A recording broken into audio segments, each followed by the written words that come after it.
Hello, हाय learners. तो आज का जो अपनी क्लास होगी वो होगी कॉन्ट्रैक्ट बिजनेस लॉ और कंपनी एक्ट से रिलेटेड, यानी कि क्विक रिवीजन क्लास होगी जिसमें कि क्लैट पीजी में आने वाले कुछ टॉपिक्स या फिर लगभग सारे टॉपिक्स यहाँ फटाफट से बताए जाएंगे। लेकिन उस चीज़ को स्टार्ट करने से पहले लेट्स नो अबाउट अनअकैडमी। तो अनअकैडमी पर आपको लीगल टाइटन्स बैच स्टार्ट होने वाला है आपका 29 नवंबर से, जिसमें आपको मिलेगा टॉप एजुकेटर से पढ़ने का मौका, 200+ live classes and 20 full length mock test. अगर आप चाहें तो मेरा कोड यूज़ कर सकते हैं AC law for an additional discount. इसी चीज़ के साथ में पुराने बैचेस भी चल रहे हैं, जैसे केस नेविगेटर बैच जो कि आपका 15 अगस्त से स्टार्ट हो चुका था। लर्नर्स टॉप एजुकेटर्स मिलेंगे आपको, फिर आपको मिलेगा 70A+ लाइव क्लासेस मिलेंगी, साथ में ही आपको डाउट सॉल्विंग सेशंस भी मिलेंगे। ना सिर्फ डाउट सॉल्विंग सेशन मिलेगा बल्कि आपको इन क्लास डाउट सॉल्विंग मिलता है, जहां आप वॉइस कॉल करते हुए किसी भी तरीके का डाउट आप पूछ सकते हैं। इसी चीज़ के साथ में अगर आप क्लैट पीजी को सब्सक्राइब करते हैं तो आपकी डेली लाइव क्लासेस होगी, यानी कि आपको एक शेड्यूल बन चुका होगा। डेली थोड़ा करके आप अपना पूरा सिलेबस कंप्लीट कर सकते हैं। खुद को है ना क्विजेज और टेस्ट के थ्रू कंपेयर कर सकते हैं कि आपकी परफॉर्मेंस किस तरीके की है। कोर्सेज जो हैं वो यहाँ स्ट्रक्चर्ड कोर्सेज हैं, जिसके कारण सारे टॉपिक्स कवर होंगे, चाहे आपने वो कॉलेजेस में पढ़े हैं चाहे नहीं पढ़े हैं। सबके रीसेंट केसेस, लैंडमार्क केसेस और बाकी सारे टॉपिक्स पढ़ाए जाएंगे। नोट्स बनाने की ज़रूरत नहीं है, क्योंकि बहुत सारे बच्चे या तो जॉब कर रहे होते हैं या फिर वो ग्रेजुएशन कर रहे होते हैं, तो उनके पास एडिशनल टाइम नहीं होता है कि वो नोट्स बनाएं, तो इसलिए आपको यहीं सारे नोट्स प्रोवाइड भी कराए जाएंगे। इसी चीज़ के साथ में स्टार्ट करते हैं हम आज की क्लास। तो आज की जो हमारी क्लास है वो है इंडियन कॉन्ट्रैक्ट एक्ट की। तो मैं फटाफट बोलती जाऊंगी क्या क्या पढ़ना है और इस चीज़ में क्या क्या बातें ध्यान रखनी है। तो जब भी आप बात करते हैं इंडियन कॉन्ट्रैक्ट एक्ट, तो यानी कि आपका आता है इंडियन कॉन्ट्रैक्ट एक्ट 1972, और इस 1872 और इसमें कुछ सिग्निफिकेंस बता रखा है। सिग्निफिकेंस इन सेंस कि कभी भी कॉन्ट्रैक्ट को कॉन्ट्रैक्ट बनने के लिए क्या क्या असेंशियल आइटम्स चाहिए होते हैं। सबसे पहला 2 पर्सन चाहिए होता है, फिर यहाँ एक पर्सन ऑफर दे रहा होता है, दूसरा पर्सन उस ऑफर को एक्सेप्ट कर रहा होता है। यहाँ जो ऑफ़र दिया जाता है वो किसी काम करने के लिए भी हो सकता है और कोई काम नहीं करने के लिए भी दिया जा सकता है। अगर सामने वाला पर्सन इससे रिलेटेड अगर कोई भी अपना एसेंट दे रहा है तो उस वाली चीज़ को वैलिडेट माना जाएगा, कॉन्ट्रैक्ट माना जाएगा। तो असेंशियल होने के लिए सबसे पहला क्या ज़रूरी है? 2 पार्टीज़ ज़रूरी है। इससे रिलेटेड एक केस है आपका 2 पार्टीज़ से रिलेटेड, जिसमें बोला गया है जिसमें बोला गया है कि एक बार एक पार्टनरशिप फर्म डिसॉल्व हो रही थी। जब वो पार्टनरशिप फर्म डिसॉल्व हो रही थी तो जितने भी पार्टनरशिप फर्म के पार्टनर्स हैं वो प्रॉपर्टी जो है वो पार्टनरशिप फर्म से कहाँ ट्रांसफ़र करते हैं? इंडिविजुअल पर्सन को ट्रांसफ़र करते हैं। जब वो इंडिविजुअल पर्सन को ट्रांसफ़र कर रहे होते हैं तो इनकम टैक्स ऑफिसर आता है और वो बोलते हैं कि इस पर टैक्स लगेगा, क्योंकि प्रॉपर्टी जो है वो पार्टनरशिप फर्म्स से कहाँ ट्रांसफ़र हो रही है? इंडिविजुअल पर्सन यानी कि पार्टनर्स को ट्रांसफ़र हो रही है, इसलिए सेल्स टैक्स लगेगा। अब यहाँ कोर्ट ने जो कंक्लूड करा वो ये बोला गया, क्योंकि जैसा कंपनी होता है, कंपनी की अपनी सेपरेट लीगल आइडेंटिटी होती है, पार्टनरशिप फर्म की कोई भी सेपरेट लीगल आइडेंटिटी नहीं होती है, जिसके कारण हम पार्टनर्स को और पार्टनरशिप फर्म को एक ही कंसीडर करते हैं। और क्योंकि यहाँ 2 पार्टीज ही नहीं हैं, इसलिए इस पूरे ट्रांजैक्शन को सेल नहीं माना जाएगा। तो ऐसा आपके पास कई बार क्वेश्चंस आ सकते हैं जहां आपको सामने देखने पर तो लगेगा कि यहाँ 2 पार्टीज़ हैं, पर एक्चुअल में आपको उनके एग्जिस्टेंस के बारे में, उनके आइडेंटिटी के बारे में पता होना चाहिए। और अगर बाय चांस यहाँ 2 पार्टीज़ नहीं हैं तो कॉन्ट्रैक्ट एग्जिस्ट नहीं कर सकता है। अब दूसरा आता है कि आपको जब भी पैसे मिल रहे हैं, जो कॉन्ट्रैक्ट है वो किसके लिए हो सकता है? Something that is willing to do और नॉट टू डू समथिंग। तो अगर टू डू का मतलब क्या है? अगर मैं पेंट कर रही हूँ और मुझे पेंट करने के पैसे मिल रहे हैं, तो यहाँ मुझे क्या बोला जाएगा कि मुझे पैसा क्यों दिया जा रहा है, कंसिडरेशन क्यों दिया जा रहा है? To do something. लेकिन अगर मुझे अनअकैडमी वाले या कोई भी XYZ पर्सन ये बोल रहा है कि आप किसी भी ऑनलाइन प्लेटफॉर्म पर नहीं पढ़ाओगे, फिजिकल पढ़ा सकते हो, ऑनलाइन प्लेटफॉर्म पर नहीं पढ़ाओगे तो हम आपको 5 लाख रुपए देंगे। कितने टाइम तक के लिए? आपको 3 साल तक के लिए नहीं पढ़ाना है। तो यहाँ मुझे कोई काम नहीं करने के लिए पैसे दिए जा रहे हैं। एक और आप चीज़ मान सकते हैं वॉलंटरी रिटायरमेंट स्कीम वाले में, कि अगर बाय चांस आप जल्दी रिटायर हो रहे हैं तो आपको पैसे दिए जाएंगे, यानी कि आपको एडिशनल पैसा भी मिलेगा, बेनिफिट्स दिए जाएंगे। तो क्या ये एक तरीके का कॉन्ट्रैक्ट है? ऑफ कोर्स कॉन्ट्रैक्ट है, पर यहाँ आपको अर्ली रिटायरमेंट के लिए ये जॉब नहीं करने के लिए पैसे दिए जा रहे हैं। तो दोनों चीज़ें हो सकती है, विलिंग टू डू और willing not to do something वाली जो चीज़ होती है वो यहाँ होती है। थर्ड पॉइंट, यहाँ सामने वाले पर्सन से आपको एसेंट चाहिए। तो यहाँ बिल्कुल वो ही होता है जो बूढ़े लोग डायलॉग मारते हैं कि भाई तुम पूछ रहे हो या तुम बता रहे हो। तो बताना कभी भी आपका कॉन्ट्रैक्ट नहीं माना जाता है, पूछना आपका कॉन्ट्रैक्ट माना जाता है। अगर मैं किसी को ये बोल रही हूँ कि मैं 15 फरवरी को शादी करने वाली हूँ, तो ये मैं पूछ रही हूँ या बता रही हूँ? तो मैं बता रही हूँ, तो ये कभी भी कॉन्ट्रैक्ट नहीं माना जाएगा। लेकिन अगर मैं किसी पर्सन को ये बोलूं कि भाई मैं 15 फरवरी को शादी करना चाहती हूँ, क्या तुम मेरे से शादी करोगे? तो ये वाली चीज़ मैं पूछ रही हूँ और उसकी हाँ या ना मैटर करती है, इसी चीज़ को कॉन्ट्रैक्ट माना जाता है। तो कोई भी चीज़ जो कि आप इंटीमेट करते हैं किसी को, वो कभी भी बाइंडिंग इन नेचर नहीं होती है, वो कॉन्ट्रैक्ट नहीं माना जाएगा। लेकिन जहां आप एसेंट लेते हैं, किसी की हाँ लेते हैं, तो उसे क्या माना जाता है? उसे आप कॉन्ट्रैक्ट मानकर चल सकते हैं। अगर हम बात करें मोड्स ऑफ कॉन्ट्रैक्ट की, तो बेसिकली 2 तरीके के मोड ऑफ कॉन्ट्रैक्ट होते हैं। सबसे पहला होता है राइटिंग कॉन्ट्रैक्ट और दूसरा होता है ओरल कॉन्ट्रैक्ट। राइटिंग कॉन्ट्रैक्ट में हम बकायदा लिखकर कॉन्ट्रैक्ट कर रहे होते हैं, ये सेफ रहता है क्योंकि इसके लिए आपके पास एविडेंस होता है। लेकिन ओरल कॉन्ट्रैक्ट, अगर मैं प्लम्बर को फ़ोन कर रही हूँ और बोल रही हूँ कि भैया आप आ जाना, 5 बजे तक गीज़र फिट करना है, तो ऑल दो ये कॉन्ट्रैक्ट है, आप आ जाओगे कि भैया 5 बजे तक? और वो हाँ कर रहा है कि हाँ मैं आ जाऊँगा गीज़र फिट करने के लिए।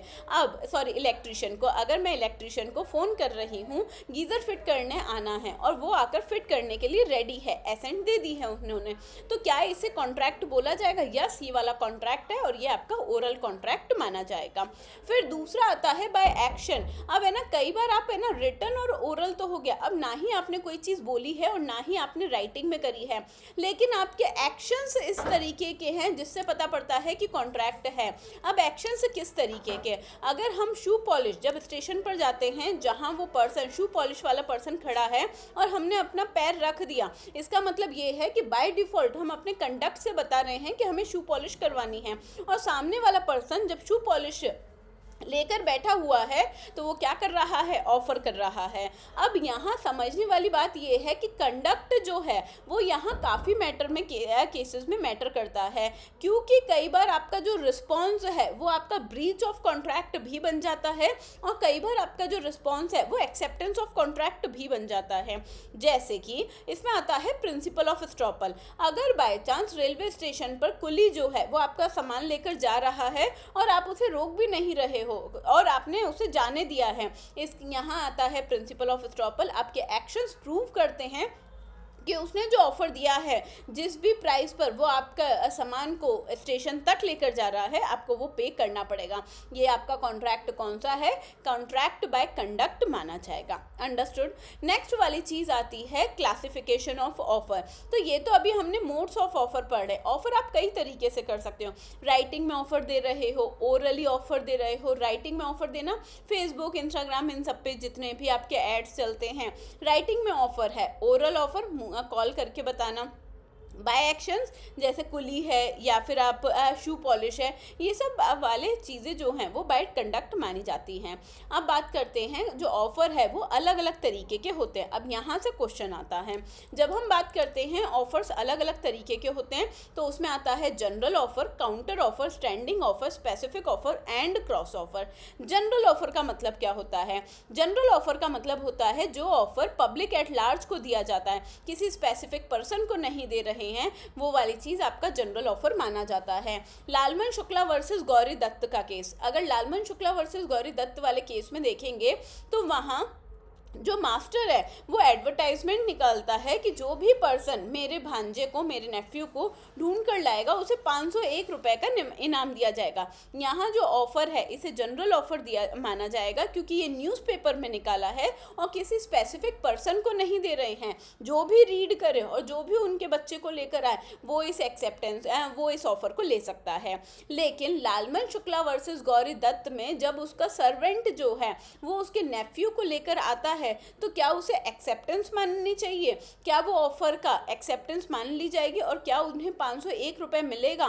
तो यहाँ बोला जाता है नहीं मिलेगा, क्योंकि यहाँ कोर्ट ने एक अलग इंटरप्रिटेशन निकाला जिसमें ये बोला गया कि जो सर्वेंट है उन्होंने अगर वो नेफ्यू को ढूंढ कर लाए हैं तो वो ऑफ़र नहीं देखा था। उन्होंने क्या करा, वो जनरल ऑफ़र जो कि आपके न्यूज़पेपर में छपा था, उन्हें नॉलेज ही नहीं थी। उन्हें क्या नहीं थी? ऑफ़र के बारे में नॉलेज ही नहीं थी। तो अगर आपको ऑफ़र की जानकारी ही नहीं है तो ऐसे केस में आप उसे एक्सेप्ट भी नहीं कर सकते हैं। इसका मतलब ये है कि अगर आपको ऑफ़र की जानकारी नहीं है तो आप उसे क्लेम नहीं कर सकते हो।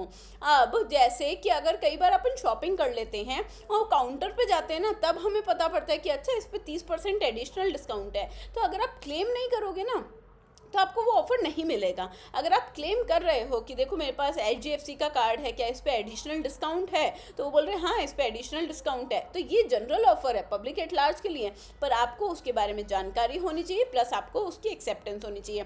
मास्टर और सर्वेंट वाले में उन्होंने पहली बात तो ये बोला कि ऑफ़र के बारे में इन्हें जानकारी नहीं थी, और सेकेंड चीज़, इन्होंने जो भी अगर ढूंढ कर लेकर आए हैं नेफ्यू को, वो मास्टर और सर्वेंट के रिलेशनशिप में ढूंढ कर लाए हैं, क्योंकि मास्टर ने बोला था कि भाई मेरे नेफ्यू को ढूंढ कर लेकर आओ, इसलिए उन्होंने वो एक्ट करा है। उन्होंने ऑफर को देखते हुए अपने एक्शंस नहीं लिए हैं। और इसलिए लालमन शुक्ला वर्सेस गौरी दत्त का केस 2 से 3 चीज़ों के लिए जाना जाता है। जनरल ऑफर के लिए मैच द फॉलोइंग में आएगा, तो जनरल ऑफर के लिए, नॉलेज ऑफ द ऑफर के लिए जाना जाता है, और मास्टर एंड सर्वेंट के रिलेशनशिप के लिए जाना जाता है। अब बात करते हैं काउंटर ऑफर की। काउंटर ऑफर को याद करने का सिंपल सा तरीका है बार्गेन। जब भी हम बार्गेन करते हैं तो उसे हम क्या बोलते हैं? काउंटर ऑफर माना जाता है। भैया मुझे लाजपत नगर तक लेकर जाओगे क्या? हाँ लेकर जाएंगे। कितने रुपए में? तो बोले 100 रुपये में। मैंने कहा 100 नहीं भैया, 80 रुपये में। तो वो पास वाले लेकर जाते हैं, हर बार जाती हूँ। तो बोले नहीं मैं तो 100 में ही लेकर जाऊँगा। अब उसने मेरा ऑफ़र नहीं माना, और मैंने उसका ऑफ़र नहीं माना। वो कितने में दे रहे हैं ऑफ़र मुझे? 100 रुपये में लाजपत नगर जाने के लिए। मैं कितने में जाना चाहती हूँ? 80 रुपये में। तो एक बार उन्होंने मुझे ऑफ़र दिया लाजपत नगर जाने के लिए आपको 100 रुपये पे करने पड़ेंगे। मैंने कहा नहीं, मैं ना किसी भी पर्सन को, किसी भी ऑटो वाले को केवल 80 रुपीज़ पे करूँगी फॉर रीचिंग इन लाजपत नगर। तो ऐसे केस में हम दोनों ने ही ऑफ़र दिया है। लेकिन इस काउंटर ऑफर की अच्छी बात ये है कि जैसे ही आप काउंटर ऑफर देते हैं तो ये जो प्रीवियस ऑफर है वो ऑटोमेटिकली लैप्स हो जाता है। अब अगर मैंने ऑटो वाले भैया को बोला वाह ठीक है 100 रुपये में चल दो, तो क्या उन्हें ये एक्सेप्टेंस वैलिड मानी जाएगी? तो बोला जाता है नहीं, ये एक्सेप्टेंस वैलिड नहीं है। अब ये ऑटो वाले के ऊपर है, वो मना कर देगा कि नहीं मैडम आप 80 रुपये में ही जाओ और जो लेकर जाता है उसी में जाओ, अब मैं आपको 100 में भी नहीं दे रहा हूँ। क्या ये वाली चीज़ वैलिड है? क्या ऑटो वाले का ये बिहेवियर वैलिड है? ऑफकोर्स वैलिड है। जब भी आप काउंटर ऑफर करते हैं तो हमेशा याद रखना, काउंटर ऑफर के केस में आपका जो प्रीवियस ऑफर है जो आपने दिया है या सामने वाले पर्सन ने दिया है वो क्या हो जाता है? लैप्स हो जाता है। अब आप उस प्रीवियस ऑफर को एक्सेप्ट नहीं कर सकते हो। अंडरस्टूड। नेक्स्ट वाली चीज होती है स्टैंडिंग ऑफर। इसका मतलब होता है फॉर ए टाइम पीरियड, यानी कि आपने स्पेसिफाइड टाइम पीरियड कर दिया, जिसे हम बोलते हैं Diwali offer. Amazon great billion sale वाली, फ्लिपकार्ट के अलग अलग तरीके की सेल्स आती हैं। तो ये वाले जितने भी सेल आती हैं जो कि दिवाली के पहले आ रही होती है, ये सारे के सारे ऑफर जिसमें वो 50% 75% ऑफ देते हैं, ये सारे के सारे ऑफर आपके स्टैंडिंग ऑफर हैं। वो जो टाइम पीरियड उन्होंने दे रखा है 5 से 7 दिन का, बस तब तक ही वो ऑफर रहेगा। उसके बाद अगर आप चाहो कि उस ऑफर को एक्सेप्ट कर लो तो आप ऑफर एक्सेप्ट नहीं कर सकते हो। तो स्टैंडिंग ऑफर वो ऑफर होता है जो कि फॉर ए टाइम बीइंग दिया जाता है। नेक्स्ट वाली चीज़ आती है आपके स्पेसिफिक ऑफर। स्पेसिफिक ऑफर का मतलब होता है टू एन स्पेसिफिक पर्सन। यहाँ जो पर्सन है वो स्पेसिफिक है। एक होता है आप खुद को शादी.com या मैट्रिमोनियल साइट पर खुद को रजिस्टर करवा रहे हो, तो जनरल ऑफर है कि मैं शादी करना चाहती हूँ, जो भी मुझे सूटेबल पर्सन मिलेगा उसके साथ मैं शादी कर लूँगी। लेकिन स्पेसिफिक ऑफर में जब आप किसी स्पेसिफिक पर्सन को बोल रहे हो कि भाई मैं तुमसे शादी करना चाहती हूँ, तो ये स्पेसिफिक ऑफर माना जाएगा। तो स्पेसिफिक ऑफर जो है वो एक इंडिविजुअल पर्सन, किसी इंडिविजुअल कंपनी या किसी इंडिविजुअल पार्टनरशिप फर्म या किसी भी इस तरीके के लोगों को दी जाती है, वो पब्लिक एट लार्ज को नहीं दी जाती है। अब ये स्पेसिफिक ग्रुप्स में भी हो सकता है और इंडिविजुअल में भी हो सकता है। जैसे अगर मैं ये बोलूं कि मैं जितने भी बीपीएल स्टूडेंट्स हैं, बिलो पॉवर्टी लाइन के स्टूडेंट्स हैं, उन्हें फ्री में पूरी क्लास दूंगी, तो ये आपका स्पेसिफिक ऑफ़र माना जाएगा, जनरल ऑफ़र नहीं माना जाएगा, क्योंकि मैं ये ऑफ़र जो है वो केवल और केवल बीपीएल बिलो पॉवर्टी लाइन वाले बच्चों के लिए ही रखा हुआ है।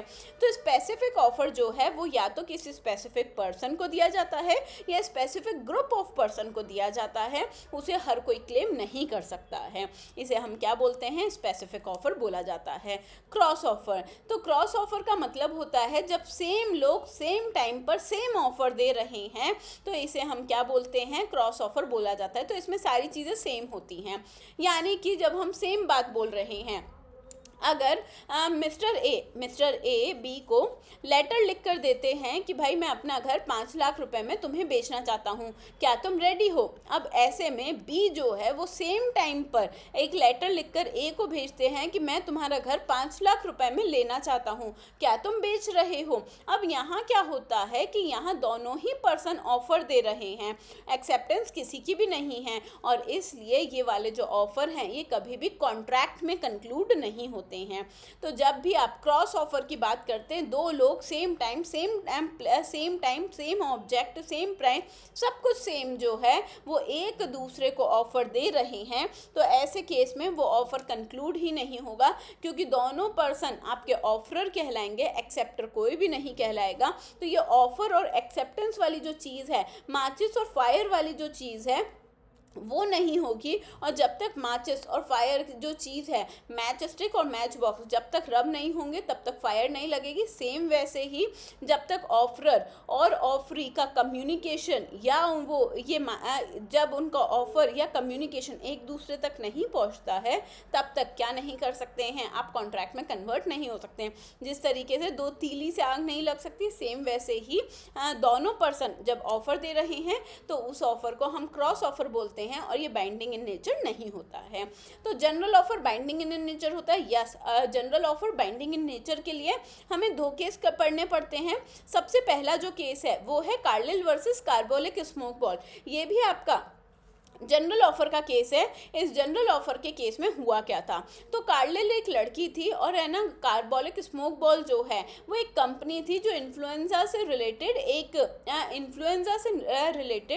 दवाई बनाती थी। तो इन्होंने एडवर्टाइजमेंट दिया कि अगर कोई पर्सन हमारी ये इन्फ्लुएंजा वाली दवाई को लेता है तो उसे इन्फ्लुएंजा नहीं होगा, अगर वो सेम इंस्ट्रक्शन के हिसाब से देता है। अगर उसे इन्फ्लुएंजा हुआ तो हम उसे 100 यूरोज देने को तैयार हैं। ना सिर्फ ये, बल्कि उन्होंने ये क्लेम भी करा था कि वो बैंक में 100 यूरोज डिपॉजिट कर भी चुके हैं एज ए सिक्योरिटी। जब ये लड़की कार्लिल जो है वो कार्बोलिक स्मोक बॉल की इन्फ्लुएंजा वाली दवाई का इस्तेमाल करती है, फिर भी उसे क्या हो जाता है?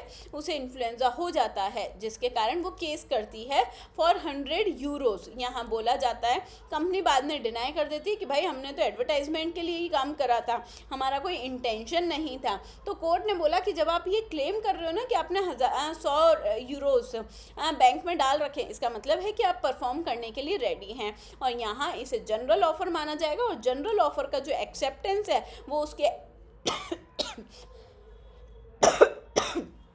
उसके एक्शंस के थ्रू था, क्योंकि उसने दवाई परचेज भी करी थी और एज पर इंस्ट्रक्शन यूज भी करी थी। लालबन शुक्ला गौरी दत्त वाला केस हम पढ़ चुके हैं थोड़ी देर पहले ही। इसी चीज़ के साथ में जो आपको केसेस पता होने चाहिए वो है बोल्टन वर्सेस जॉन्स का केस। बोल्टन वर्सेस जॉन्स का केस क्या है? तो बोल्टन वर्सेस जॉन्स के केस में Bolton has taken over the business. अब यहाँ है ना, बहुत बहुत अच्छा केस है, ये मेरा फेवरेट केस है। तो है ना, ये है आपका स्पेसिफिक ऑफर से रिलेटेड केस। ये जो केस है ये है आपका स्पेसिफिक ऑफर से रिलेटेड केस। क्या है ये? तो है ना, बोल्टन वर्सेस जॉन्स का केस समझने के पहले दूसरी तरीके से इसे आप समझ सकते हो कि सोचो कि मैं है ना अलग अलग तरीके के सीमेंट और कंस्ट्रक्शन वाली चीज़ों को सप्लाई करती हूँ, कंस्ट्रक्शन मटेरियल को सप्लाई करती हूँ।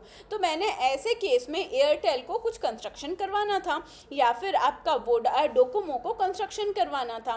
तो जब डोकोमो को कंस्ट्रक्शन करवाना था तो मैंने उनके साथ डील कर दी कि ठीक है, नेक्स्ट 2 ईयर तक जितना भी कंस्ट्रक्शन होगा वो जितना भी कंस्ट्रक्शन प्राइस आपका रहेगा उसके 10% पर मैं आपको पूरा कंस्ट्रक्शन मटेरियल प्रोवाइड करवाऊंगी। अच्छा ऑफर था, तो ऐसे काम चालू भी हो गया। लेकिन बाद में डोकोमो जो थी उसे दूसरी कंपनी ने टेक ओवर कर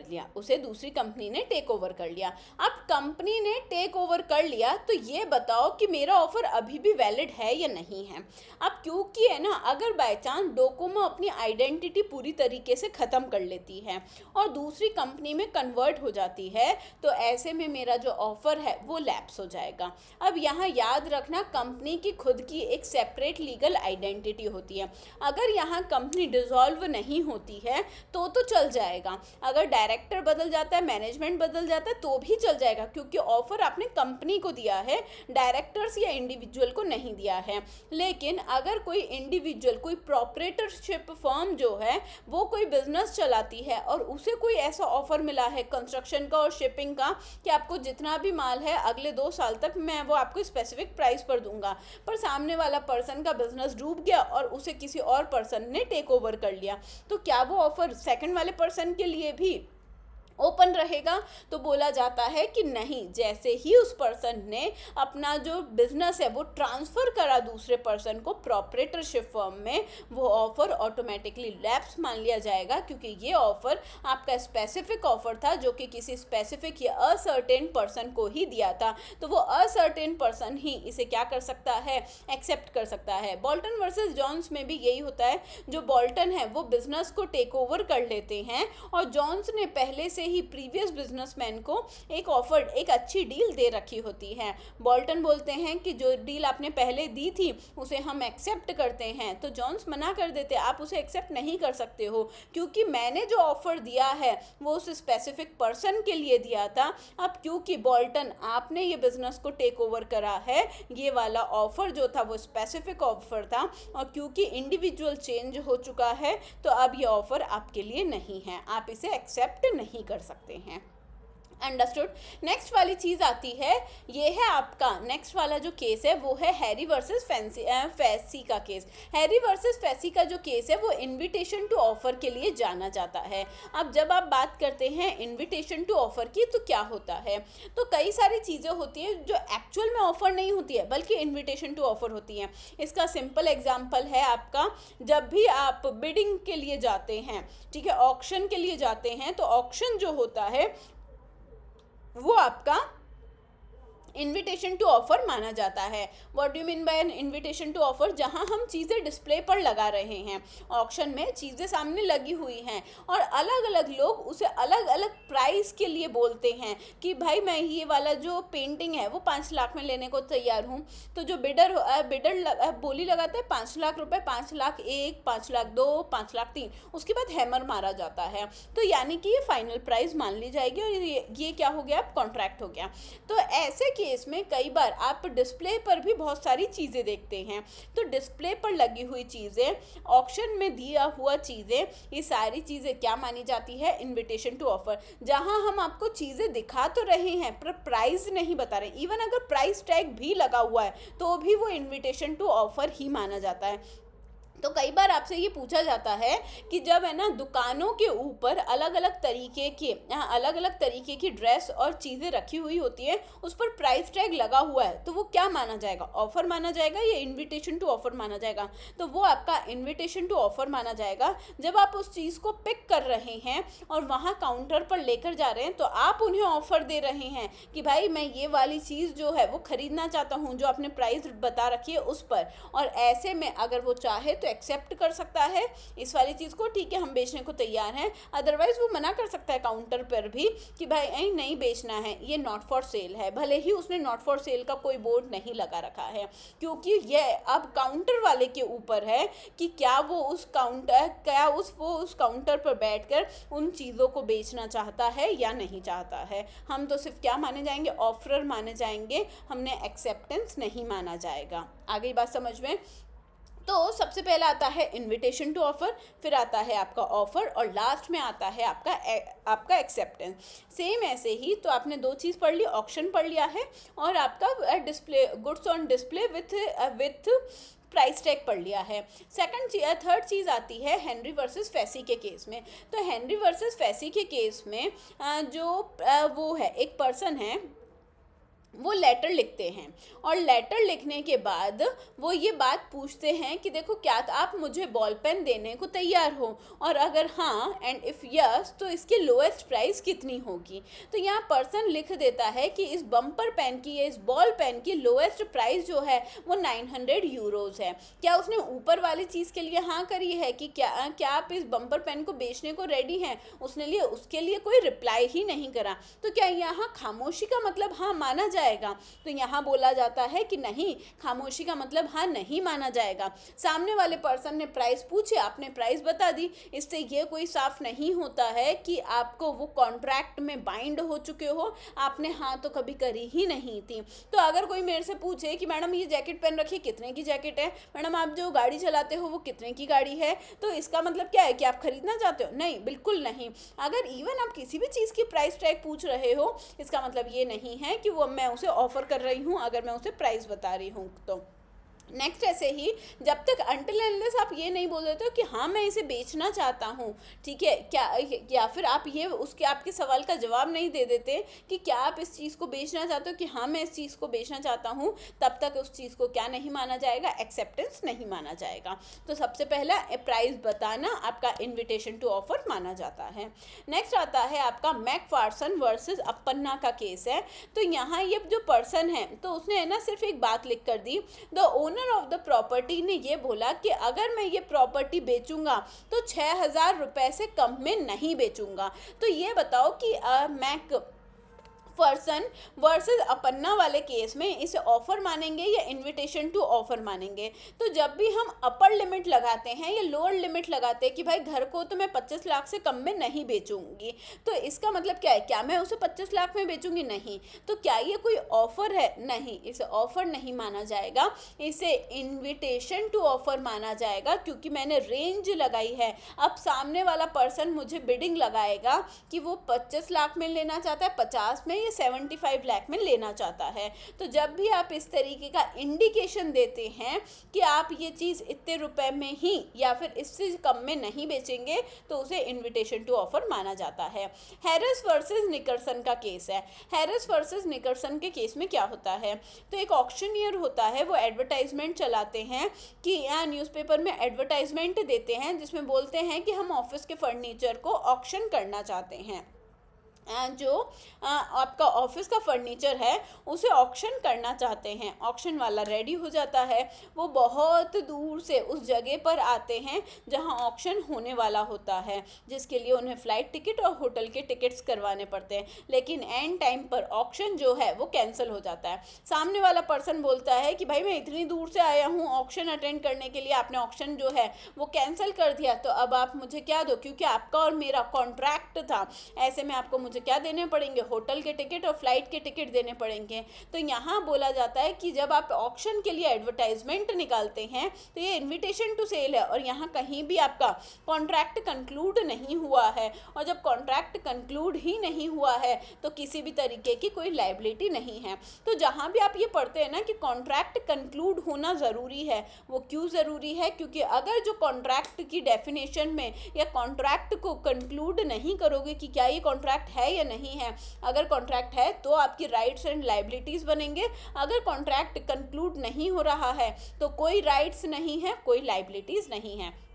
तो यहाँ इस पर्सन को ना तो इस पर्सन को फ्लाइट के टिकट के पैसे मिलते हैं, ना ही होटल के टिकट के पैसे मिलते हैं। नेक्स्ट जो केस आता है वो है आपका pharmaceutical society of great Britain versus boots cash chemist वाला केस, बहुत पूछा जाता है ये। तो इसमें क्या बोला जाता है कि कुछ आर्टिकल्स हैं जो कि गुड्स जो हैं वो कुछ गुड्स एंड आर्टिकल्स शॉप पर टंगे हुए होते हैं और उस पर प्राइस टैग लगा हुआ होता है। सामने वाला पर्सन उसे सेलेक्ट करता है और बाद में लेकर जाता है काउंटर पे जाते ही वहाँ पर्सन मना कर देता है कि भाई हम ये बेच नहीं सकते हैं।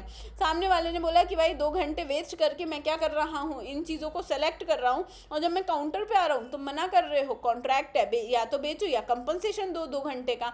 तो यहाँ बोला जाता है कि जब आप प्राइस टैग पर लगी हुई प्राइस टैग पर कोई भी चीज़ों पर प्राइस टैग लगाते हैं या कोई भी चीज़ें आप डिस्प्ले पर लगाते हैं और सामने वाला पर्सन उसे सेलेक्ट कर रहा है, तो जो सेलेक्ट कर रहा है वो ऑफरर माना जाता है। आप ऑफरर नहीं हो, दुकान वाला ऑफरर नहीं है, आप ऑफरर हो। दुकान वाला तो एक्सेप्टर माना जाएगा, अगर वो चाहे तो वो आपके ऑफर को एक्सेप्ट कर सकता है, चाहे तो वो आपके ऑफर को रिजेक्ट कर सकता है, और अगर उसने मना कर दिया है तो उसकी कोई राइट्स नहीं है और कोई लायबिलिटीज़ या ऑब्लिगेशन भी नहीं है।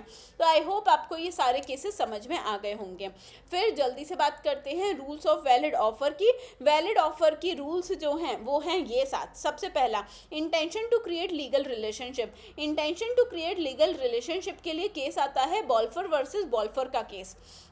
बॉल्फर वर्सेस बॉल्फर का केस जब आप देखते हैं तो उसमें एक हस्बैंड जो है वो हस्बैंड और वाइफ दोनों घूमने के लिए शिलोंग जाते हैं। शिलोंग जो आज के टाइम में श्रीलंका है, शिलोंग जाते हैं। अब वहाँ जाने के बाद वाइफ की तबीयत बहुत ख़राब हो जाती है, लेकिन जो हस्बैंड हैं उन्हें कोई अर्जेंट एंड इम्पॉर्टेंट काम आ जाता है, जिसके कारण ये वापस फ्लाई करके कहाँ आ जाते हैं, इंग्लैंड आ जाते हैं। जब ये इंग्लैंड आ रहे होते हैं तो ये अपनी वाइफ को प्रॉमिस करते हैं कि वो हर महीने उन्हें खर्चा देंगे, यानी कि पैसे सबमिट करेंगे उन्हें, ताकि वो शिलोंग में रह सके और इलाज करवा सके।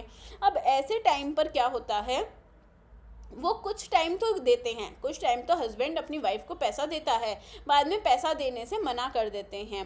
तो वाइफ कहती है कि ये देखो राइटिंग में हम दोनों ने लिख रखा है और इन्होंने प्रॉमिस करा है कि ये हर महीने मुझे सर्टेन अमाउंट दिया जाएगा, लेकिन अब ये पैसा देना बंद हो गया है। कोर्ट ने ये बोला कि देखो, पहली बात तो जब हम हस्बैंड डोमेस्टिक वाले एग्रीमेंट की बात करें या सोशल एग्रीमेंट की बात करें तो इन्हें एग्रीमेंट बोला जाता है, कॉन्ट्रैक्ट नहीं होता है, क्योंकि यहाँ intention to create legal relationship नहीं होता है। तो अगर आपके फादर कभी भी आपको ये बोलते हैं कि अगर तुमने जो क्लैट पीजी क्लियर कर लिया तो मैं तुम्हें आईफोन ला कर दूंगा, और अगर वो अपने प्रॉमिस को तोड़ देते हैं तो क्या आप केस कर सकते हो? नहीं कर सकते हो, क्योंकि वो क्या है, आपका डोमेस्टिक एग्रीमेंट है। सेम ऐसे ही अगर कोई पर्सन खाना खाने में आपने उसे डिनर के लिए इन्वाइट करा, उसने हाँ कर दिया पर वो डिनर के लिए नहीं आया, क्या तुम उसके ऊपर केस कर सकते हो? नहीं कर सकते हो।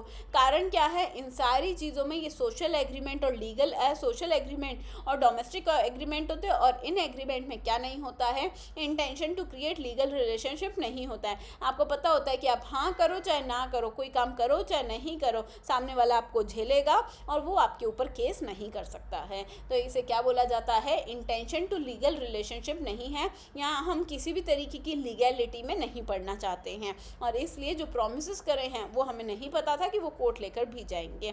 तो ऐसे केस में intention to create legal relationship नहीं होना है। दूसरा आता है आपका जो ऑफर है वो क्या होना चाहिए, सर्टेन होना चाहिए, डेफिनेट होना चाहिए और वेग नहीं होना चाहिए। अगर बाय चांस तुमने मेरी सेवा करी तो मैं पूरा मेरी पूरी जायदाद तुम्हारे नाम कर दूंगा, तो क्या ये ऑफ़र वैलिड ऑफ़र माना जाएगा? नहीं माना जाएगा। सर पहले आप मुझे ये बताइए कि आपकी पूरी जायदाद में कितना आता है, कितने घर, कितनी प्रॉपर्टी और कितना बैंक बैलेंस, कितना गोल्ड आता है।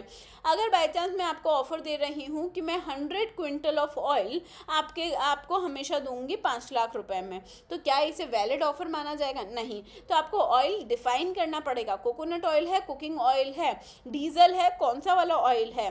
तो जब आप चीज़ों को डेफिनेट नहीं कर रहे हैं और या फिर आप ऊपर ऊपर से बता रहे हैं, वेग है वो कॉन्ट्रैक्ट, तो ऐसे में वो ऑफ़र वैलिड नहीं माना जाएगा। तो हमेशा जब भी आप प्रॉपर्टी परचेज सेल करते हैं, कोई भी चीज़ आप, इवन अमेजॉन फ्लिपकार्ट, तो उसमें नीचे डिटेल्स दे रखी होती हैं। डिटेल्स देने का मेन कारण ये है क्योंकि वो ऑफ़र जो है वो डेफिनेट माना जाएगा। नेक्स्ट वाली चीज़ होती है एक्सप्रेस भी हो सकता है, इम्प्लाइड भी हो सकता है, हम पढ़ चुके हैं। एक्सप्रेस वाले कॉन्ट्रैक्ट यानी कि आप राइटिंग में कर रहे हो या ओरली कर रहे हो। इम्प्लाइड वाले जहां आपके एक्शंस से होता है। इसी एक्सप्रेस और इम्प्लाइड में एक और आता है आपका टैसिट कॉन्ट्रैक्ट, जो पूछा है टैसिट ऑफर। क्या होता है टैसिट ऑफर? टैसिट ऑफर आपका वो ऑफर होता है जहां मशीन होती है साथ में। मशीन का मतलब क्या है? तो मशीन का मतलब है कि जब आप है ना वेइंग मशीन में 1 रुपये डालते हैं और आपका मशीन में से वेट आता है, तो क्या आप इसे कॉन्ट्रैक्ट करेंगे? यस, इसे कॉन्ट्रैक्ट की डेफिनेशन में माना जाएगा, क्योंकि आपने जो पैसा दिया है, जो ऑफर है वो आपको मशीन दे रही है, आप मशीन को पैसा दे रहे हैं और बदले में आप क्या कर रहे हैं, उससे सर्विसेज ले रहे हैं।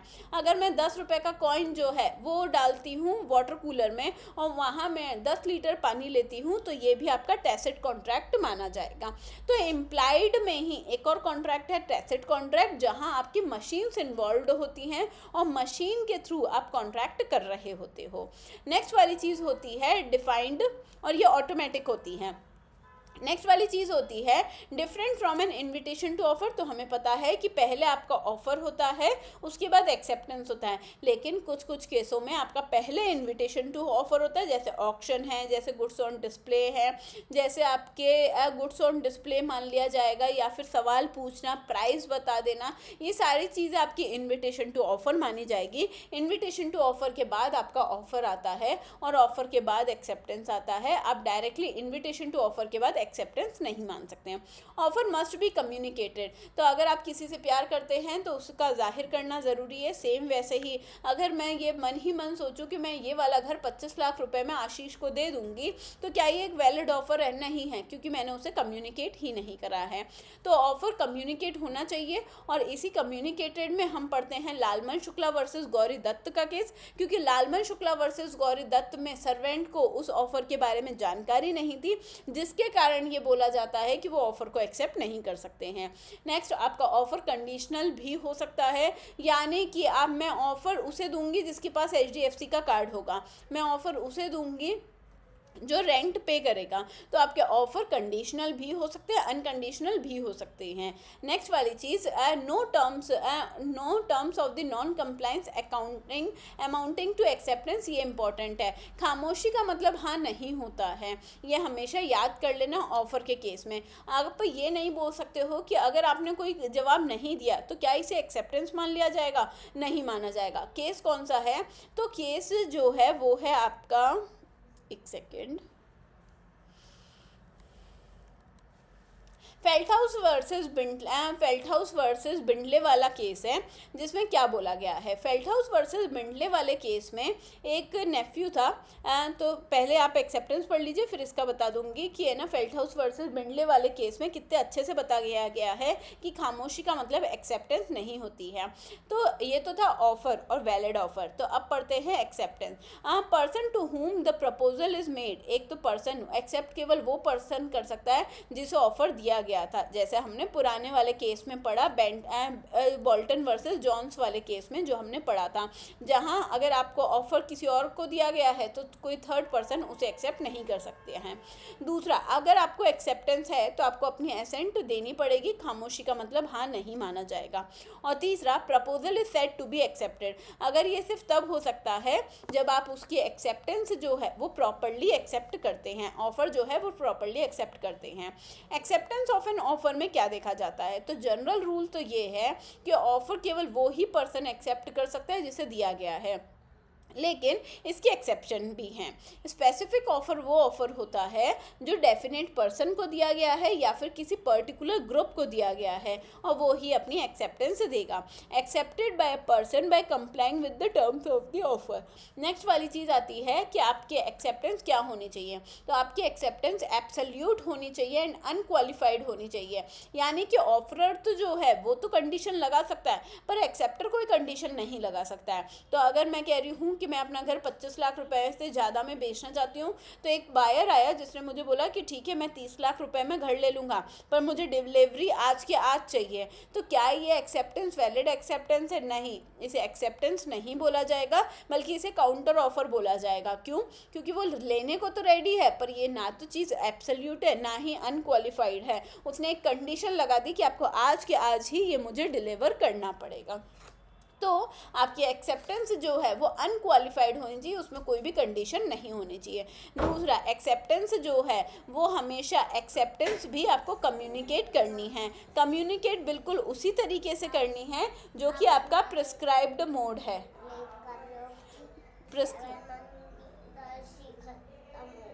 ठीक है, प्रिस्क्राइब्ड मोड में ही देना पड़ेगा आपको आपकी एक्सेप्टेंस। उसी चीज़ के साथ में टाइम लिमिट भी होती है। टाइम लिमिट इन सेंस कि अगर आपको ये बोल रखा है कि जो टाइम लिमिट इन सेंस कि अगर बोल रखा है कि 10 दिन में आप अपनी एक्सेप्टेंस दे सकते हो, पर आपने एक्सेप्टेंस लिख कर कब दी है? 10 दिन के आखिरी वाले में, आखिरी 10 दिन के आखिरी डे पर, आखिरी टाइम पर आप अपनी एक्सेप्टेंस दे रहे हो और वो एक्सेप्टेंस वहाँ तक पहुँची ही नहीं, लेटर के थ्रू लिख कर दे रहे हो और आपकी एक्सेप्टेंस वहाँ तक पहुँची ही नहीं, तो क्या इस एक्सेप्टेंस को वैलिड एक्सेप्टेंस देखा जाएगा? नहीं माना जाएगा। आपको कम्युनिकेट करना है। जब बोला जाता है ना कि 10 दिन में आप बता देना हाँ या ना, तो 10 दिन में अगर आप थ्रू लेटर दे रहे हो ना, तो आपको वो 10वें दिन लेटर लिखना नहीं है बल्कि लेटर उस पर्सन तक मिल जाना चाहिए। लास्ट वाली चीज़ आती है सेम ऐसे जैसे एग्ज़ाम का फॉर्म होता है। तो एग्ज़ाम के फॉर्म में अगर आप बोलो कि हमने हाँ एग्ज़ाम का फॉर्म भर तो दिया है बस पोस्ट नहीं करा है, तो क्या वो वैलिड एक्सेप्टेंस माना जाएगा? नहीं माना जाएगा। क्योंकि आप अगर ये सोच रहे हो कि 10वें दिन आप अगर बैठ के एग्ज़ाम का फॉर्म भरोगे और वो वहाँ पहुँचेगा ही नहीं, तो आपका कम्युनिकेशन कंप्लीट नहीं है और कम्युनिकेशन कंप्लीट नहीं है इसलिए वो वैलिड एक्सेप्टेंस नहीं है। लास्ट आता है before the lapse of offer. Offer हो सकता है आपका लैप्स हो जाए, बिफोर टाइम लैप्स हो जाए, इन्वेंट्री ख़त्म हो जाए, तो भी आपको जल्दी से जल्दी एक्सेप्टेंस देनी पड़ेगी। नेक्स्ट वाली चीज़ आती है जो रिलेवेंट केस लॉज है, वो है फेल्ट हाउस वर्सेस बिंडले वाला केस। बहुत अच्छा केस है। तो यहाँ जो फेल्ट हाउस है वो अपने नेफ्यू को एक लेटर लिख कर देता है और ये बोलता है कि मैं ना तुम्हारा ये वाला जो घोड़ा है, ब्लैक कलर का जो हॉर्स है, वो मैं परचेज करना चाहता हूँ और है ना तुम ये किसी को भी मत बेचना। अगर तुमने कोई जवाब नहीं दिया तो खामोशी का मतलब मैं हाँ मानूंगा। If I hear no more about this I shall consider it the horse mine. तो यहाँ सिर्फ उसने क्या लिख दिया भाई, खामोशी का मतलब हाँ माना जाएगा। अब नेफ्यू ने कोई रिप्लाई नहीं करा, लेकिन उस नेफ्यू ने ऑक्शनियर जो उसका मैनेजर था उसे ये बोला कि ये ब्लैक वाला घोड़ा किसी को भी मत भेजना, ठीक है, और रीज़न बता दिया। लेकिन बाय मिस्टेक फेल्ट हाउस के मैनेजर ने वो ब्लैक हॉर्स बेच दिया। अब बताओ कि वो ऑक्शन वैलिड माना जाएगा या जो कॉन्ट्रैक्ट हुआ है नेफ्यू और अंकल के बीच में वो वैलिड माना जाएगा? तो यहाँ बोला जाता है कि आपका ऑप्शन 100% वैलिड माना जाएगा और जो कॉन्ट्रैक्ट आप मानकर चल रहे हैं फेल्ट हाउस और बिंडले के बीच में, यानी कि नेफ्यू और अंकल के बीच में, वो कंक्लूडेड नहीं है, वो कॉन्ट्रैक्ट नहीं है। क्योंकि आप किसी भी पर्सन को ये वाली बात नहीं बोल सकते हो कि खामोशी का मतलब हाँ माना जाएगा, कि अगर मैंने तुमसे कोई बात, इवन अगर आप राइटिंग में भी लिख रहे हो तो भी उसे वैलिडिटी नहीं दी जाती है। खामोशी का मतलब हाँ कभी नहीं माना जाएगा। नेक्स्ट वाली चीज आती है Carlill versus carbolic smoke ball, जो हम पढ़ चुके हैं। और उसके बाद आता है निले वर्सेस मेरिट का केस। क्या है ये निले वर्सेस मेरिट का केस? तो जब हम बोलते हैं कि आपकी जो एक्सेप्टेंस है वो एब्सोल्यूट होनी चाहिए एंड अनक्वालिफाइड होनी चाहिए, तो उसके लिए आता है आपका निले वर्सेस मेरिट का केस, जहां एम जो है, जो मेरिट है, वो ऑफर देता है निले को कि क्या आप मेरा जो घर है, ये जो लैंड है, वो 280 यूरोज़ में ले सकते हैं। उस पर्सन ने बोला हाँ ज़रूर, ये लो 80 यूरोज़ अभी के अभी, जो बाकी 200 है ना वो मैं इंस्टॉलमेंट में दूंगा। क्या ये एक्सेप्टेंस वैलिड एक्सेप्टेंस है? तो निले वर्सेस मैरिट में बोला गया कि नहीं, ये वाली एक्सेप्टेंस वैलिड एक्सेप्टेंस नहीं है। माना कि वो पर्सन 280 यूरोज़ देने को तैयार है, पर वो अभी सिर्फ 80 दे रहा है, और बाकी उसने कंडीशन लगा दी है कि भाई 200 यूरोज़ जो हैं वो मैं आपको कैसे दूंगा, पार्ट्स में दूंगा, इंस्टॉलमेंट में दूंगा। तो एक्सेप्टर कभी भी कंडीशन नहीं लगा सकता है। एक्सेप्टर को जब भी कोई चीज़ एक्सेप्ट करनी है, कोई ऑफर एक्सेप्ट करना है, वो एब्सोल्यूट होना चाहिए और अनक्वालिफाइड होना चाहिए। किसने सिखाया? निले वर्सेस मैरिट ने सिखाया। नेक्स्ट वाला केस है ब्रॉडगन वर्सेस मेट्रोपॉलिटन रेलवे वाला केस। ठीक है, तो यहाँ इस पर्सन ने एक ऑफ़र आया था, यानी कि जो रेलवे ने एक सप्लायर के लिए बिडिंग मंगाई थी। तो बिडर्स आए, अलग अलग तरीके की बिडिंग्स लगी, और ऐसे में एक बिडर था जो सही प्राइस पर देने को रेडी हो गया था। एग्रीमेंट ड्राफ्ट हो गया है। यहाँ जो पर्सन है, मेट्रोपॉलिटन रेलवे का जो पर्सन है, उसने अप्रूव्ड लिख दिया, और अप्रूव्ड लिख के खुद के ही ड्रॉर में रख लिया, और वो कभी उसने सेंड ही नहीं करा। क्या इसे कॉन्ट्रैक्ट माना जाएगा? तो बोला जाता है कि नहीं, इसे कॉन्ट्रैक्ट नहीं माना जाएगा, क्योंकि टोटल कम्युनिकेशन ही नहीं है। इसका एक और एग्जांपल, ये क्वेश्चन जो जनरली पूछा जाता है वो ये है कि स्कूल में एक है ना बोर्ड ऑफ डायरेक्टर्स की मीटिंग हुई।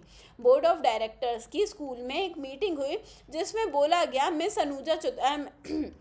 अनुजा चतुर्वेदी को हम क्या करेंगे, CS अनुजा चतुर्वेदी को हम है ना एज एन एम्प्लॉय हमारे यहाँ रख देंगे। एम्प्लॉयमेंट के लिए ऑफर लेटर, यानी कि ऑफर लेटर, ना सिर्फ ऑफर लेटर, मैंने तो अप्लाई कर ही दिया था, उसके साथ उन्होंने अपॉइंटमेंट लेटर भी रखा। उस अपॉइंटमेंट लेटर पे सील और साइन भी कर दिए, पर वो पोस्ट नहीं करा। फिर उसके बाद यहाँ का प्रिंसिपल चेंज हुआ, और उसके बाद किसी और पर्सन, राकेश को यहाँ क्या कर दिया, अपॉइंट कर दिया। क्या मैं क्लेम कर सकती हूँ कि भाई बोर्ड ऑफ डायरेक्टर में ये वाली चीज़ पास हुई थी और मुझे नहीं दिया गया है ये वाली अपॉर्चुनिटी? तो बोला जाता है मैं नहीं कर सकती हूँ। क्यों? क्योंकि मुझे ये वाली चीज़ कम्युनिकेट ही नहीं करी गई थी। और अगर मुझे इनफॉर्मली कोई डायरेक्टर बता भी देता है कि यस आपका नाम तो फाइनल हो चुका है, तो क्या मैं कर सकती हूँ? तो भी नहीं कर सकती हूँ। जब तक मेरे पास फॉर्मल लेटर नहीं आ जाता है, लेटर ऑफ ज्वाइनिंग का, तब तक मैं इसे वैलिड एक्सेप्टेंस नहीं मान सकती हूँ, और इसलिए वैलिड कम्युनिकेशन नहीं माना जाएगा। तो यहाँ ब्रॉडगन वर्सेस मेट्रोपॉलिटन रेलवे में भी वो जो बिडर है, उसकी बिडिंग प्राइस जो है वो इतनी अच्छी थी कि एग्रीमेंट ड्राफ्ट कर दिया गया है, एग्रीमेंट में अप्रूव्ड लिख दिया गया है, लेकिन वो अप्रूवल जो है वो सेंड नहीं करी गई है, इसलिए कोई कॉन्ट्रैक्ट भी नहीं है। अब सबसे इम्पॉर्टेंट वाली चीज़, कम्युनिकेशन वो कंप्लीट कब माना जाएगा? अब इस वाली चीज़ को लास्ट में जाने से पहले याद करके जाना। व्हेन द कम्युनिकेशन, और क्वेश्चन में हमेशा पढ़ना कि वो कौन सी चीज़ के बारे में बात कर रहा है, वो ऑफर के कंप्लीशन के बारे में बात कर रहा है या एक्सेप्टेंस के कंप्लीशन के बारे में बात कर रहा है। तो ऑफर आपका तब कंप्लीट होता है जब वो नॉलेज में आ जाता है, for the person to whom it is made. अब इसका एग्जाम्पल याद रखोगे तो याद रहेगा। अगर बाय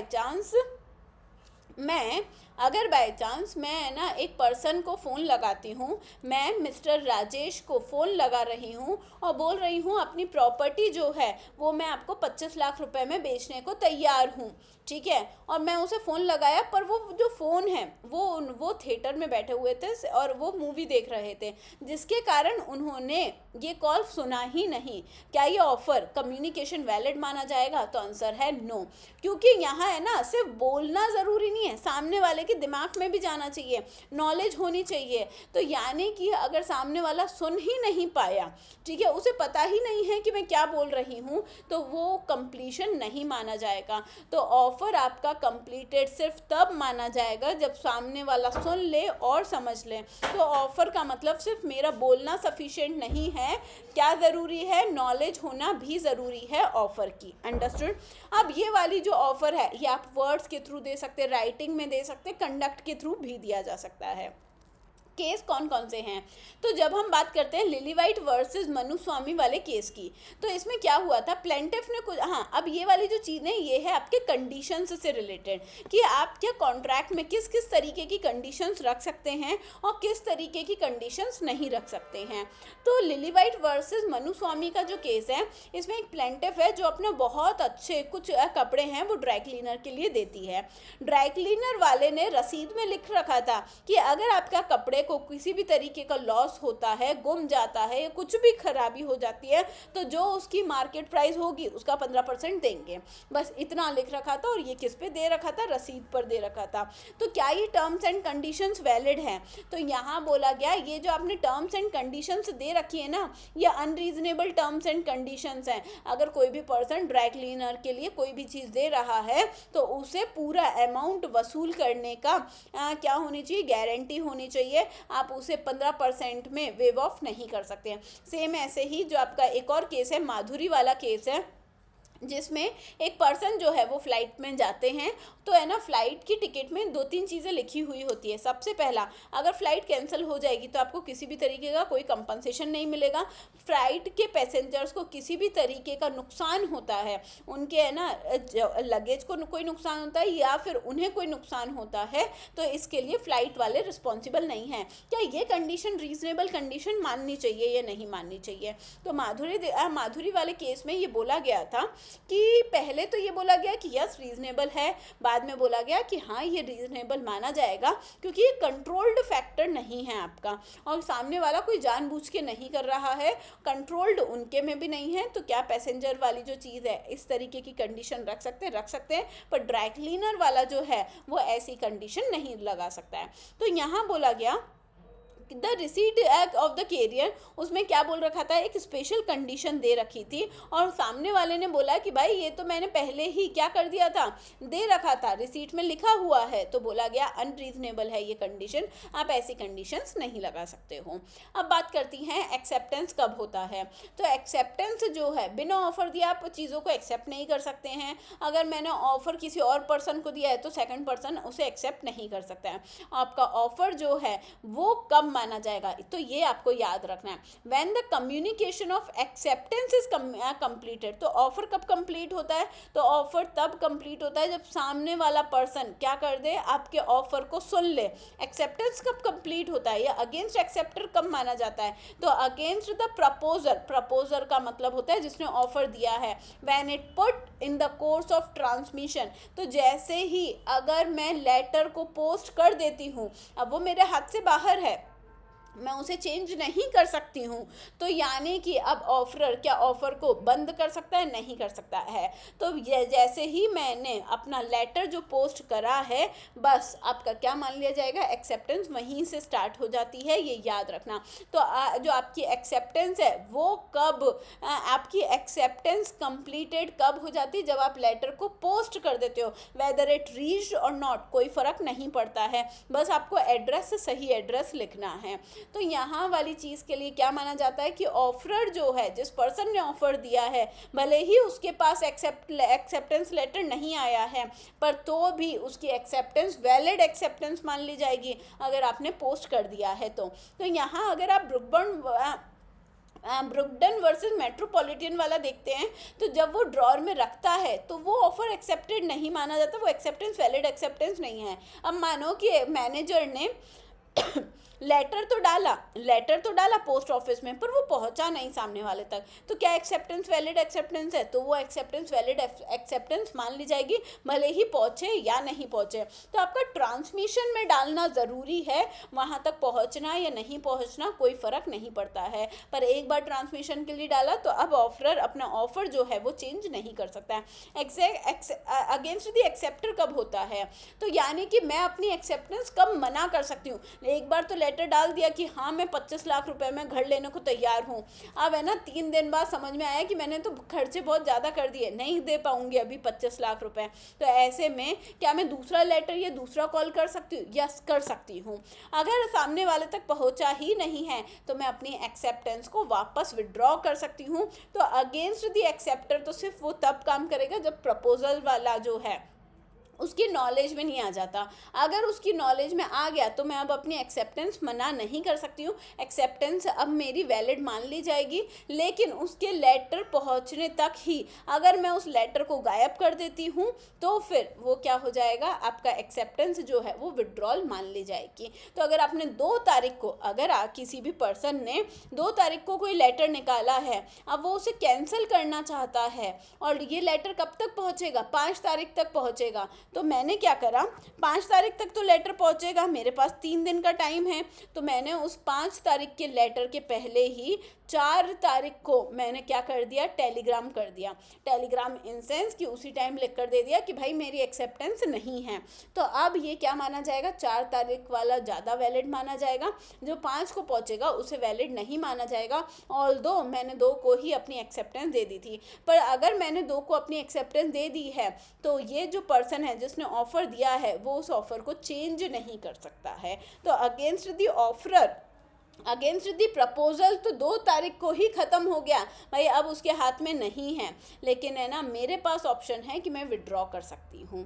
तो है ना जब आप कई बार वो देखते ना मूवीज़ लव वाला, लव ट्रायंगल वाला, तो सामने हीरो ये ऑफ़र तो कर देता है लेकिन फिर ये हीरोइन के पास होता है कि भाई वो है ना एक्सेप्टेंस को कब दे रही है और क्या वो उस एक्सेप्टेंस को विड्रॉ कर लेती है। हाँ, 7 फेरे होने के पहले भी लड़की अपनी एक्सेप्टेंस को क्या कर लेती है, विड्रॉ कर लेती है, तनु वेड्स मनु में जैसे वो करती है, ठीक है। पर क्या वो क्या आर माधवन अपने ऑफ़र को एक्सेप्ट विड्रॉ कर सकता है? वो नहीं कर सकता है क्योंकि उसने सेकंड वाली लड़की को ऑफ़र दे दिया था कि मैं तुमसे शादी करना चाहता हूँ। भले वो करना चाहे चाहे नहीं चाहे, कोई ऑप्शन नहीं है, ठीक है। लेकिन उसमें जो सेकंड लड़की है वो अपनी एक्सेप्टेंस जो है वो एक बार देने के बाद भी जब 7 फेरे चालू हो जाते तब भी वो लास्ट फेरे के होने के पहले ही वो क्या कर देती है, रोक देती है कि भाई नहीं करनी मुझे ये शादी। बिल्कुल, अगर ये वाला एग्जाम्पल याद रखोगे तो आपको कम्युनिकेशन याद रहेगा, ठीक है। नेक्स्ट वाली चीज़ आती है communication of acceptance by post. अगर आप बाय पोस्ट कर रहे हैं तो 2 चीज़ें हैं, क्या आप फ़ोन के थ्रू कर रहे हो या पोस्ट कर रहे हैं। तो अगर against the proposal when the letter of acceptance is posted, जैसे ही आपने पोस्ट कर दिया है तो अगेंस्ट द प्रपोजल है, अब वो किसी और पर्सन को क्या नहीं कर सकते, ऑफर नहीं दे सकते। ऑल्दो उनके पास एक्सेप्टेंस लेटर नहीं आया है पर तो भी वो अब ये ऑफर किसी और को नहीं दे सकते अगेंस्ट दी एक्सेप्टर जब तक वो लेटर पहुंच नहीं जाता है। टेलीफोन और टेलीग्राम जो होते हैं, ये टेलीफैक्स जो होते हैं वो काफ़ी अच्छे होते हैं, इंस्टेंट होते हैं। तो यहाँ रिसीव्ड से होता है और सामने वाले ने कनेक्ट कर लिया है उससे देख लिया जाएगा। रिवोक कैसे करा जा सकता है, तो जब तक सामने वाला अपनी अप्रूवल नहीं दे देता तब तक का टाइम है। तो against the person to whom it is made, तो हु मेक्स इट यानी कि ऑफरर वाला जो पर्सन है वो कब तक नहीं कर सकता है, जब तक सामने वाला अपनी एक्सेप्टेंस ना दे दे तब तक वो नहीं कर सकता है, अदरवाइज वो अपना ऑफर चेंज कर सकता है। नेक्स्ट वाली चीज़ आती है व्हेन द ऑफर, जो प्रपोजल है and the acceptance can be revoked, ये वाली चीज़ याद करके जानी है। नेक्स्ट वाला अदर भी चीज़ें हैं, एक तो है आप एक्सप्रेसली रिवोक कर रहे हैं, मना कर रहे हैं कि भाई मैं नहीं कर सकता हूँ। दूसरी वाली चीज़ होती है कि आपने है ना हाँ मना तो कर दिया है लेकिन या तो revocation by notice by revocation आपने मना कर दिया, या फिर लैप्स ऑफ टाइम हो गया, जिस पर्सन को ऑफ़र दिया था उसी की डेथ हो गई या वो इंसेन हो गया, या फिर आपने कंडीशंस फुलफिल नहीं करी, या फिर आपने काउंटर ऑफर कर दिया। इन सारी चीज़ों में आपका जो ऑफ़र है वो लैप्स मान लिया जाएगा। फिर बोला जाता है कि कोई भी there will be no contract if there is no consideration, no contract can be done without consideration. तो बिना कंसिडरेशन के, बिना पैसे के कोई भी कॉन्ट्रैक्ट जो है वो वैलिड कॉन्ट्रैक्ट नहीं माना जाता है। अब इसमें बेलमेंट अलग याद करना है और कॉन्ट्रैक्ट अलग याद करना है। तो जब आप बात करते हैं कंसिडरेशन की तो कंसिडरेशन के कुछ रूल्स हैं। सबसे पहला तो जो कंसिडरेशन है must be move at the desire of the promisor. Promisor जो पर्सन ऑफर दे रहा है वो बताएगा कि उसे कितने पैसे चाहिए, आप भले ही उस पर तुक्के लगाते रहो कोई फ़र्क नहीं पड़ेगा। वैलिड कंसिडरेशन जो होता है वो move at the desire of the promisor होता है। ये आपका पास्ट, प्रेजेंट या फ्यूचर हो सकता है, यानी कि आप प्रीपेड कर सकते हो, पोस्ट पेड कर सकते हो या कैश ऑन डिलीवरी भी कर सकते हो। तो प्रीपेड कर रहे हो तो भी वैलिड कंसिडरेशन है, पोस्ट पेड कर रहे हो तो भी वैलिड कंसिडरेशन है, और कैश ऑन डिलीवरी कर रहे हो तो भी आपका वैलिड कंसिडरेशन माना जाएगा। Promise to any other person भी हो सकता है, यानी कि सर्विसेज आपको कोई और दे रहा है और पेमेंट कोई और ले रहा है। अगर मैं अपनी माँ के लिए ओला या उबर बुक कर रही हूँ, पेमेंट मैं कर रही हूँ पर सर्विसेज मदर ले रही हैं, तो क्या एक वैलिड कॉन्ट्रैक्ट और वैलिड कंसिडरेशन है? यस, वैलिड कॉन्ट्रैक्ट है और वैलिड कंसिडरेशन है। तो आपको सर्विसेज कई लोगों को हो सकती है। तो सरकार कई बार है ना घर लेती है, घर परचेज करती है, मिलता घर किसी और को है, पेमेंट सरकार कर रही है, वैलिड कॉन्ट्रैक्ट है, वैलिड कॉन्ट्रैक्ट है, वैलिड कंसिडरेशन है। एडिक्वेसी ऑफ कंसिडरेशन, एडिक्वेसी जैसी कोई चीज़ नहीं हो सकती। कोई भी चीज़ मैं 1 रुपये में भी दे सकती हूँ, 1 करोड़ में भी दे सकती हूँ। मैं कितने में देना चाह रही हूँ वो फ़र्क पड़ता है। तो कंसिडरेशन के नाम पर कोई किसी को जज नहीं कर सकता है कि भाई मैंने 1 रुपये में सर्विस दी है या 1 करोड़ में। तो आईफोन आप 1 रुपये में भी ले सकते हो और 1 लाख रुपए में भी ले सकते हो। आपका कॉन्ट्रैक्ट फिर भी वैलिड कॉन्ट्रैक्ट माना जाएगा। नॉट बी अनलॉफुल, इमोरल और अपोज्ड पब्लिक पॉलिसी, आप ऐसा कोई भी कॉन्ट्रैक्ट नहीं कर सकते हो जो कि अनलॉफुल हो, इमोरल हो या फिर अपोज्ड टू पब्लिक पॉलिसी है। मर्डर करने का कॉन्ट्रैक्ट वैलिड है? नहीं, भले ही वो बदले में मुझे प्रॉपर करेंसी दे रहे हैं, वैलिड कॉन्ट्रैक्ट नहीं है। ड्रग्स लेना, दंगे करना, सारी चीज़ें आपकी अगेंस्ट पब्लिक पॉलिसी मानी जाएगी। फिर आता है other than the promisor's existing obligation, अगर मेरे पास टैक्स देने का ऑब्लिगेशन है और फिर भी अगर मैं बाद में कोई पैसे दे रही हूँ, तो क्या इसे कॉन्ट्रैक्ट या कंसिडरेशन बोला जाएगा? नहीं बोला जाएगा। तो पास्ट में मैंने कोई सर्विसेज ली थी, जिसका मैंने प्रॉमिस करा था कि जब मैं केपेबल हो जाऊंगी तब मैं पे कर दूंगी, तो क्या अब मैं उन्हें कोई पे कर रही हूँ तो उसे कंसिडरेशन माना जाएगा? वो कंसिडरेशन पुरानी सर्विसेज का कंसिडरेशन माना जाएगा, आज वाली सर्विसेज का कंसिडरेशन नहीं माना जाएगा। टैक्स पे करना, रेवेन्यूज पे करना या कोई भी ऑब्लिगेशन जो आपको काम करना है उसके लिए पे करने के लिए आप वैलिड कंसिडरेशन नहीं ले सकते हो।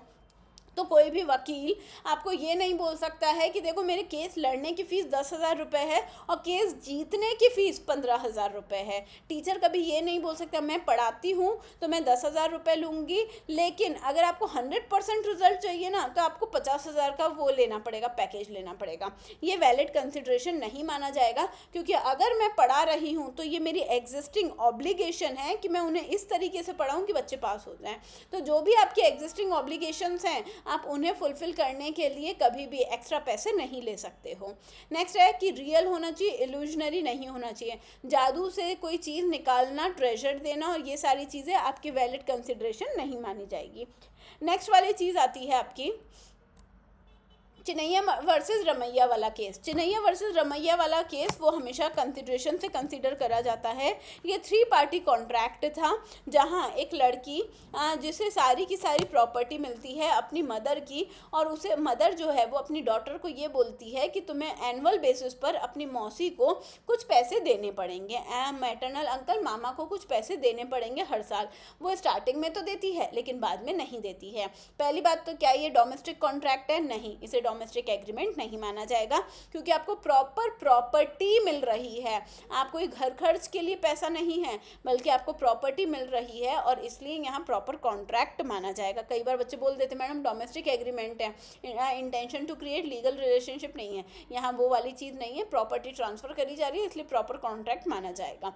दूसरा, यहाँ मैटरनल अंकल को हर महीने कुछ पैसे हर साल कुछ पैसे देने थे। स्टार्टिंग में देती, बाद में मना कर देती, बोलती मुझे बदले में थोड़ी कुछ मिल रहा है तो मैं इनका पेमेंट क्यों कर रही हूँ।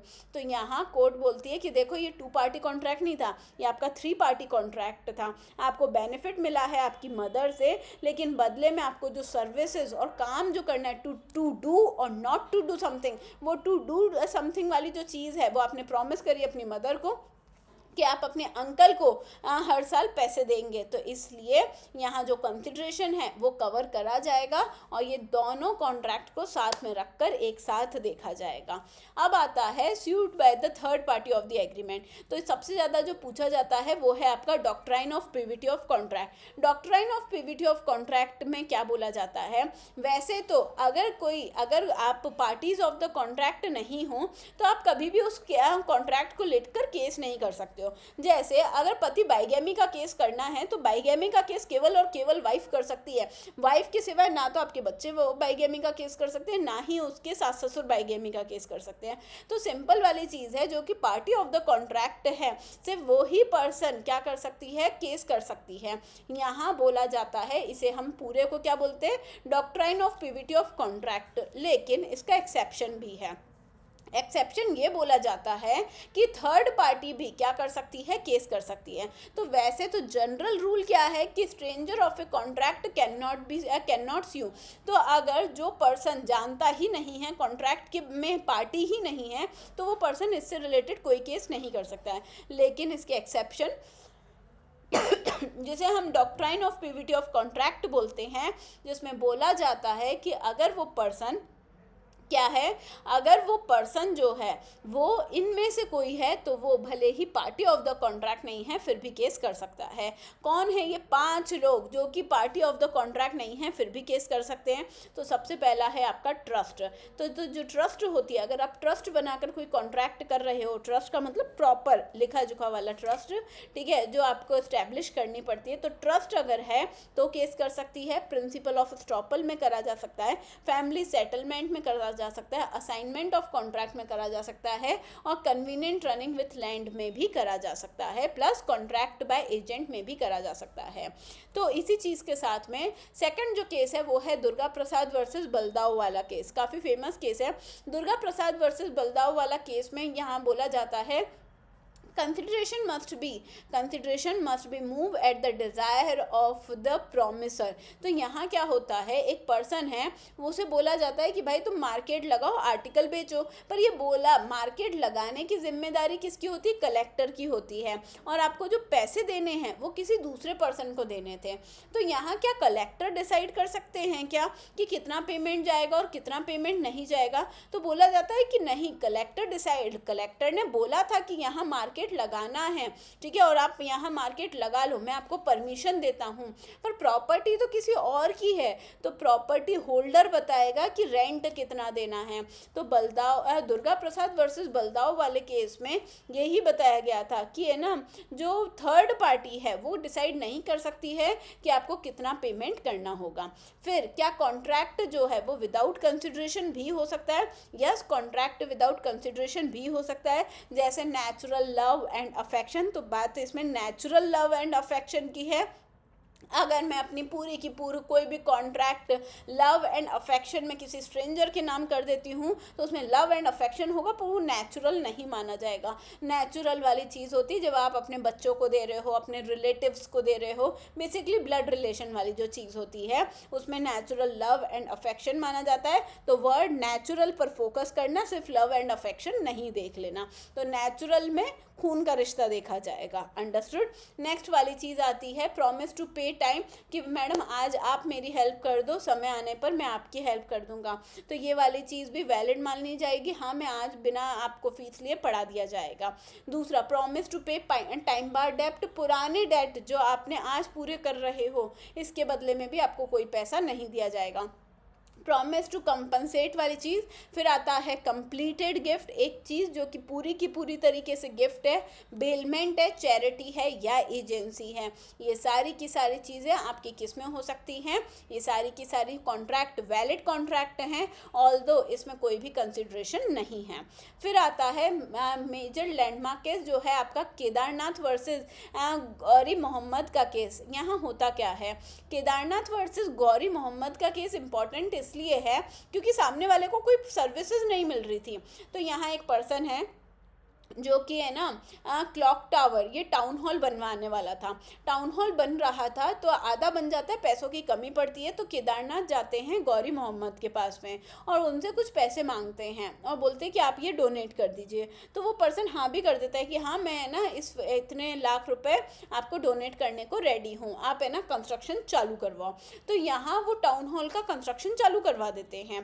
कंस्ट्रक्शन चलता रहता है, बाद में गौरी मोहम्मद मना कर देते हैं, बोले कि मुझे थोड़ी बदले में कुछ मिल रहा है, चैरिटी थी, वो जो पैसे मैंने दिए थे वो तो चैरिटी का पैसा था, कौन सा कॉन्ट्रैक्ट। तो यहाँ बोला जाता है कि अगर आपके पैसे देने की बात पे कि हाँ भाई तू काम चालू करवा ले, मैं तुझे पैसे दे दूंगा, भले ही बाद में उसे कुछ नहीं मिल रहा है, पर तो भी ये कॉन्ट्रैक्ट आपका वैलिड कॉन्ट्रैक्ट माना जाएगा। Donation, contribute to and charity भी वैलिड मानी जाती है, भले ही बदले में आपको कुछ नहीं मिल रहा है। तो गौरी मोहम्मद बाद में मना कर देते हैं, कोई पैसा नहीं दे रहा मैं, तो यहाँ और बोलते हैं कि मैंने तो वैसे भी गलत तरीके से कॉन्ट्रैक्ट पे साइन कर दिया, मैं ज़्यादा पढ़ा लिखा भी नहीं हूँ। तो बाद में ये सारी चीज़ें प्रूव हुई कि भाई गौरी मोहम्मद को बेसिक पता था, ठीक है, कॉन्ट्रैक्ट के बारे में पूरी जानकारी थी, उन्होंने जो भी एक्शंस लिए वो वैलिड एक्शंस थे, तो ऐसे केस में उन्हें पेमेंट करना पड़ेगा, भले ही उन्हें बदले में कुछ नहीं मिल रहा है। तो अगर कहीं भी आप डोनेशन के लिए कमिटमेंट कर रहे हो तो यस वो वैलिड कॉन्ट्रैक्ट माना जाएगा, भले ही आपको बदले में कुछ नहीं मिल रहा है। फिर आता है आपका नेक्स्ट वाली चीज़ है कॉम्पिटेंसी ऑफ पार्टीज।